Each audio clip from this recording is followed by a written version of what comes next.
এই যে মাঝের পিকটা দেখছেন ওটা হচ্ছে চৌখাম্বা, জাস্ট মাঝে যেটা সুচলো হয়ে আছে, এই যে আমি আঙুল দেখাচ্ছি ওই দিকটা। অসাধারণ এক দৃশ্য। এখন ঘড়িতে বাজে প্রায় সকাল 8:30 থেকে 9টার মধ্যে। আমরা 6:30 থেকে হাঁটা শুরু করেছিলাম, হয়তো আর একটু আগে এলে আর ভালো লাগতো, বাট ঠিক আছে। আজকে আকাশ খুব পরিষ্কার আছে, যার জন্য খুব অসাধারণ লাগছে জায়গাটা। যারা উখিমঠ আসবেন বা তুঙ্গনাথ ট্রেক করতে আসবেন তাদের অবশ্যই এই জায়গাটা আসা উচিত। একটু হাঁটতে হয়তো কষ্ট হবে, 2-2.5 কিলোমিটার আছে, ঘন্টা 2-1 লাগবে। রেস্ট নিয়ে নিয়ে হাঁটতে পারেন।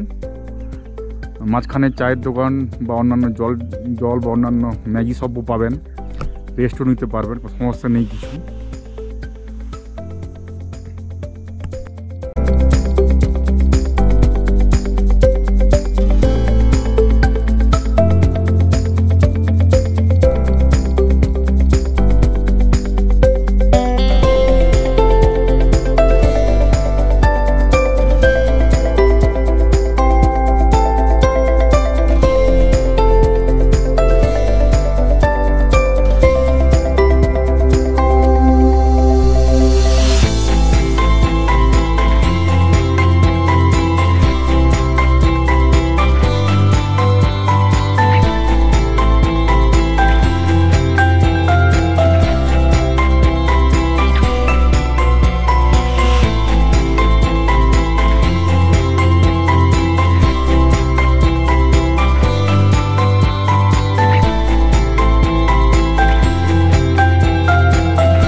গেছি দেউরিয়া তালে।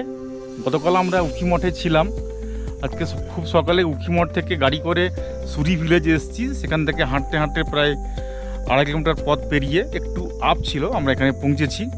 খুব ভালো লাগছে জায়গাটা, আমি একবার দেখাবো আপনাদেরকে।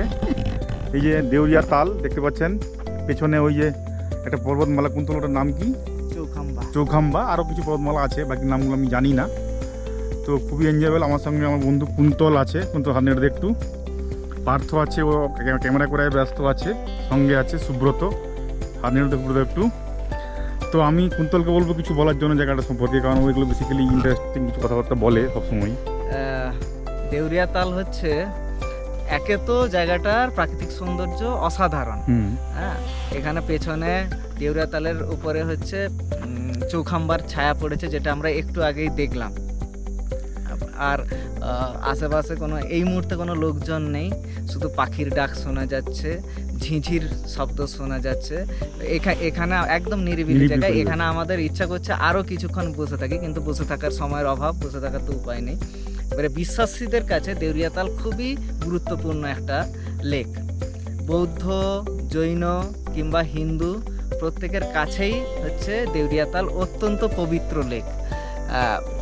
আশেপাশের লোকরা বিশ্বাস করেন এই লেকের জলে অপ্সরা এবং দেবতারা মাঝে মাঝে নেমে আসেন। এবং আমরা বিশ্বাসীরা বলেন যে মহাভারতে আমরা যে কাহিনীটা জানি, যে হচ্ছে যক্ষ পাণ্ডবদের বিভিন্ন প্রশ্ন করেছিলেন, এবং বিশ্বাসীরা বলেন যে এই লেকের জল থেকেই যক্ষ উঠে এসে পাণ্ডবদের বিভিন্ন প্রশ্ন করেছিলেন। এবারে যারা বিশ্বাসী নয় তারাও এখানে আসতে পারেন, তারা শুধু প্রাকৃতিক সৌন্দর্য চোখ ভরে দেখার জন্য পেছনে চৌখাম্বা, যার ছায়া দেউরিয়া তালে এসে পড়ে, সেই প্রাকৃতিক সৌন্দর্য নেওয়ার জন্যও আসতে পারেন। এবং এর আগে যখন সারিগ্রাম থেকে চোপতা পর্যন্ত মোটরেবল রোড ছিল না, তখন এই আমাদের পেছন দিক দিয়ে একটা রাস্তা চলে গেছে। সেই রাস্তায় ওই পেছন দিয়ে ওই রাস্তাটা গেছে, হ্যাঁ, সেই রাস্তা দিয়ে হেঁটে সবাই হচ্ছে চোপতা যেত।